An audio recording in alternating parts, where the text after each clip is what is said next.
علی چرا اینقدر قیافت تخمیه؟ خب همین که مثل تو برد پیت مادرشون رو نگاهی. ما هم چجوری شده؟ شبیه کیرم شده؟ یعنی اینقدر کوتاهه؟ یه شایعات شنیدم راسته که من تو انقدر کوچیک‌تر اندازه آدامسه؟ واسه همین درنت همیشه خوشبوه؟ بچه کیر تو کیری شد خواهد. سلام بیبی. سلام. راستش این یه هفته که بهت زنگ نزدم میخواستم بگم قدرمو بدونی و بفهمی کیو تو زندگی داری. تو چی کار کردی خانم خوشگله؟ من ازدواج کردم. جدی؟ دیگه بهم زنگ نزن. ایوان خسته نباشید. این ساعتتون چنده؟ 399 ساببار سلطان یک قیمتش مناسبه. یه ساعت به من بده. یه ساعت به من بده. یه ساعت؟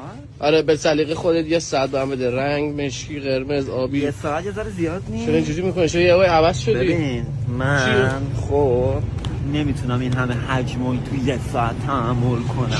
چی میگی داداش؟ وقت شده که آقا من اصلا نمیخوام. نگاه کن کثافت.